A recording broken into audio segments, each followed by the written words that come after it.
The Candy Forest Adventure. Once upon a time, there was a girl named Sophie who loved sweets more than anything. She could sniff out a candy bar from a mile away and could tell the difference between jelly beans and gummy bears just by looking at them. One bright, sunny day, while she was skipping through her neighborhood, Sophie found something she had never seen before, a tiny, winding path lined with candy canes. Curious as ever, Sophie followed the candy cane trail.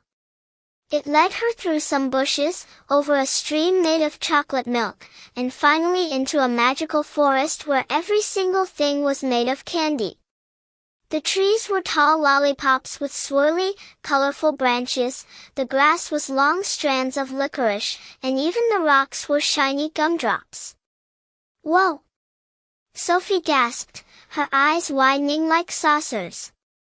She picked a flower made of marshmallow and nibbled on the petals. This is heaven! But as soon as she took a step forward, the ground rumbled, and a candy corn squirrel zipped past her, chattering something in squirrelish that sounded suspiciously like, "Watch out!" before vanishing into a cotton candy bush. Sophie shrugged and wandered deeper into the forest, where she found a gingerbread house. But instead of a doorbell, there was a big chocolate button. She pressed it. The door swung open, and out popped the jelly bear. "Hi there," the jelly bear said in a voice that wobbled as much as its body. "Welcome to the candy forest. But you should be careful, things aren't always as sweet as they seem." Sophie raised an eyebrow. What could possibly go wrong in a forest made of candy? This place is perfect. The jelly bear shook its head. "Well, for starters, you might get chased by the Gummy Worm King. He doesn't like it when people snack on his forest." Sophie froze, mid-bite on a licorice tree. What? Suddenly, a low rumble shook the ground again. This time, it wasn't just a candy corn squirrel. From behind a mountain of marshmallow clouds, a massive, wriggly, neon-colored gummy worm appeared. It wore a crown made of candy wrappers, and its eyes glowed with a mischievous twinkle. "Who dares eat my licorice trees?" the Gummy Worm King boomed. Sophie gulped.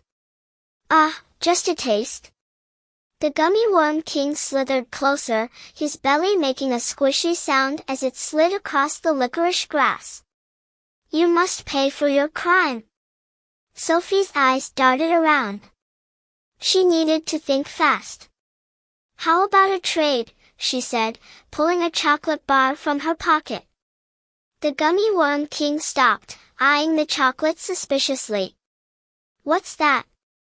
"It's a magic chocolate bar," Sophie said, thinking quickly. "One bite and you can taste every candy in the world at once." The Gummy Worm King licked his lips. "Every candy, you say?"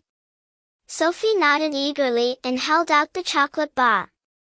The Gummy Worm King took a giant bite. As soon as the chocolate touched his gummy tongue, his eyes widened, and he started to glow all the colors of the rainbow. The Gummy Worm King exclaimed. "Delicious! You may eat all the licorice trees you like, my dear. And feel free to try the bubblegum berries, they're delightful." Sophie grinned and waved as the Gummy Worm King slithered away, still glowing like a living rainbow. As she sat down to enjoy a licorice snack, the jelly bear waddled over and plopped down next to her. "That was clever," it said, tossing Sophie a bubblegum berry. "But be careful with the next king you meet. The Candy Cane King doesn't fall for magic chocolate bars." Sophie laughed. "Good to know."